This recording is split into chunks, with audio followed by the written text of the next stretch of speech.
Hedge fund manager Bill Ackman, of course, made $1 billion bet that Herbalife would fail. Now, he's also thrown some real money in the direction of politicians who are making life very tough for Herbalife. Coincidence? Well, my next guest doesn't think so. He's Peter Schweizer, president of the Government Accountability Institute and author of Extortion, a great new book that's out for your perusal. Peter, thank you for coming in. Good to see you. Good to see you, David. Thanks for having me. So first of all, the obvious question. Bill Ackman, is he buying influence, yes or no? Yes, I think there's no question that he is, and I think the evidence is pretty strong. I mean, for example, Senator Markey wrote a letter to the Federal Trade Commission saying that Herbalife should be investigated. Actually, Ackman put that letter on his website the day before it was even released or sent to the FTC, which indicates that there is certainly collaboration and cooperation between the two. And David, what's troubling about this is we're used to stories about, companies trying to buy influence to get politicians to do something for them. In this case, somebody's buying influence to get them to do something against someone else so they can make money. It's very, very destructive and very troubling. Well, let's talk a little bit about Markey in more details. It's a very interesting case there. He spent an hour with Bill Ackman. Markey claims he's never received a direct contribution from Ackman, but it's interesting that the day that Markey won his special, remember he replaced John Kerry when he became Secretary of State. The day that he won the election, Ackman gave $32,000 to the Democratic senatorial campaign, from which Markey received $45,000. So indirectly, it appears that Ackman has contributed to this guy, right? That's right. I mean, the Democratic Senatorial Committee in this case acted as a middleman.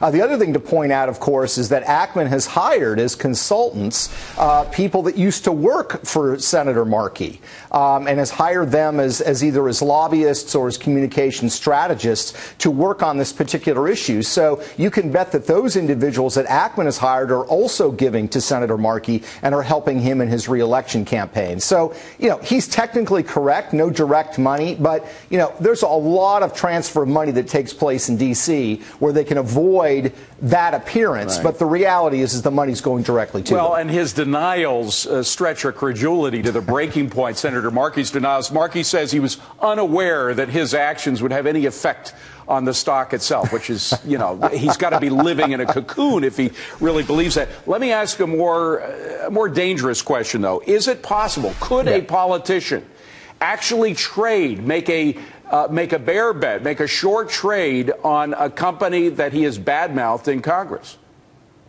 Sure, absolutely. The fact is, and we've talked about this before, I mean, they can trade stock. They can buy stock. They can short stocks. When it's related to legislation that they're working on, they may hear something from somebody who's a contributor who's, shorting, that's a hedge fund investor that's shorting a stock. They can go out and certainly criticize a company that they have shorted on the market. Absolutely. And there's technically nothing illegal with them doing that. It's very troubling, and for all the talk that we had that came up with the Stock Act where they were going to deal with insider trading by members of Congress, that bill was gutted. And the reality is they can do this, and there are some very curious circumstances in the timing of stocks investments by politicians that raise that troubling question. Now, we should emphasize there's no evidence that Markey shorted Herbalife, even though he clearly got money indirectly from Ackman. However, if that ever comes out, the guy's toast, right?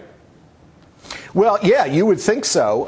And certainly you have the question. It's not only the member themselves. It's, their staff members. It's family members. It's former staff members that they're in communication with. The problem is in D.C., you've got all this amazing information that's being tossed around relating to regulation, all sorts of issues that affect companies, as in this case, Herbalife. So it's not that difficult for somebody to trade on that information that doesn't have to disclose their investments away a senator or a congressman does. Peter, finally, and very quickly, if you can, there was some effort, partly made because of the work that you've done in exposing all this, to change that, to tighten the rules by which politicians can speak about and affect stock that they hold one way or the other.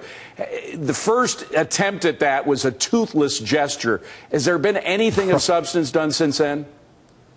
No, not at all. And really, honestly, as we've talked about before, the only solution in my mind is you've got to have members of Congress. Their investments need to be in blind trusts. You can create all kinds of laws. The problem is those laws, in this case, are enforced by the Securities and Exchange Commission, which, of course, is regulated and funded by politicians. So it's not going to work to set a rule or a law that the SEC has to enforce. They're not going to do it. You have to force members of Congress to put their investments in a blind trust. That's the only solution. Peter Schweizer, great to see you again, Peter. Thanks for coming in. Appreciate it.